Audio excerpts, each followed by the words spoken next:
Pledge is the showstopper. Absolutely. And you know it. Absolutely.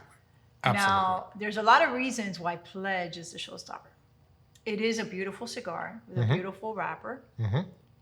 And it did win Cigar of the Year, right, in 2020. Correct. And was the highest rated Cigar of the Year with a 98 rating. And I think that it opened a lot of doors to us from smokers that maybe weren't as familiar with some of our other lines, which would be the Inch for big ring gaugers and the Encore, which is a very elegant cigar, which sometimes would be more, I guess, approachable to more seasoned smokers. La Historia was our first sensation. Yeah. I think there was a lot of one of our team members, Yogi, always says there's life before Historia and life after La Historia. So I always laugh about that. So I think that what appealed to a lot of people about Pledge was how right off the bat it captures, right? Oh, by the way, guys, we have a lot of educational videos. This is Pledge video where we're going to talk a little bit about the history of Pledge and taste profile, and just more of kind of an educational approach to it. So if you're out there trying to figure out whether Pledge is something you want to try or you've tried it, if you've tried it, comment below and let us know what you think. And if you haven't and have any questions, let us know as well. So Pledge, tell us a little bit about the wrapper on Pledge, because I know that was a huge sensation, and I know it's a rare cigar. It's rare tobacco. Rare cigars that have it. Right. So the wrapper on this is a USA Habano Connecticut. And what that means is a lot of people know what USA broadleaf is, Connecticut broadleaf, because that's the classic Maduro out of the United States. But the Habano Connecticut comes from the actual Habano seed, which is from Cuba. Yeah. And it was when seeds were, when everybody fled and left Cuba, and a lot of tobacco guys brought their little bags of seeds with them and took them elsewhere to start their lives over again. It's less grown in the Connecticut River Valley than even the broadleaf.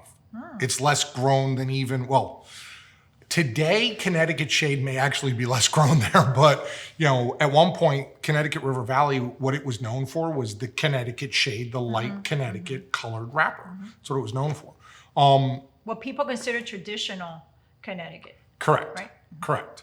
But what makes this so unique is that this USA Habano Connecticut wrapper, it's a flavor bomb. I mean, I can't describe it any other way. The flavors that come off of it, you get this, this great spice. You have it's like smoking a steak. I don't know how, it's like literally, I don't know how else to describe this. It's got meatiness to it. It's got a little bit, if you really, retrohale or taste and can do all that, you'll notice a little bit of a saltiness to it. There's a touch of sweetness. There's a touch of almost like a bitter nut, like almost like a Brazil nut or something that's in there. I can't really. It tastes like a dark chocolate also. Right, and that's the sweetness, that dark bitter. Yeah. So it's like, that's the thing. It's like either bitter chocolate or bitter nut. It depends on your palate what you pick up. I know that you define it as chocolate. I define it as that kind of that dark chocolate. I define it as more like again, a dark chocolate covered nut, because it's got a little bit of that sweet nuttiness on it, but it's not sweet like a broadleaf is. And this wrapper, to give the consumer out there and the people listening, this wrapper is not used in a lot of cigars. I mean, as far as I know, we're one of maybe less than a handful. 4 or 5 cigars that use it, and I'll leave it at that. And that's my knowledge base. Yeah. Your dad probably knows exactly who uses it. But the thing that made this cigar, I think one of the things, just to go back to something you said about that this is the, I forget the word you used, but the home run cigar. This was the showstopper. Thank you. What makes this cigar so unique is, your dad with 50 years of experience plus in doing this. Everybody goes through their palate cycle. and I call it like a roller coaster. You kind of start off mild, most people, they go up, up, up, up, and they keep going to try and find the most full-bodied, crazy, uber flavorful cigar. And eventually they settle back to a medium plus palate because they're seeking flavor, not as much body. Your dad, for years, even before he started this company, had that reputation of the king of the medium to medium plus cigar. I mean, he ruled that world. And I think when he started working on this project, he's like, I want to put everybody on notice that I know how to make a full cigar. I know how to make something that's going to just, your mind's going to go and blow up. And he did it with this, and I wouldn't say this is the fullest thing on the planet. It's definitely our fullest expression. But it's a medium full to full cigar, and what I find very interesting is Prequel, which you and I are smoking, the number one, the one that got the 98. And this one won a bunch of awards as well. Oh yeah. I mean, we were number one. We were number one in like 4 or 5. Four or 5 different, Cigar Aficionado, obviously with the 98. But we got it with some other people that all do their business, that all do their dojo. Even the consensus by Half Wheel put us very high up with, as they were super surprised by this cigar. And this cigar actually was the inspiration behind our $100,000 to date campaign with Else for Autism. Correct. So we've raised or in-kind donations over $100,000. Yeah. And we're just finishing the month now of doing it again. Yeah. So this one,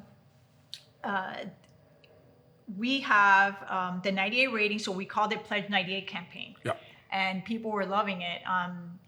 And it's a very, I guess, inspirational project and cigar. It's kind of like you said, because my dad hadn't worked with this wrapper so much before, And it's kind once of like, before in his life. Yeah.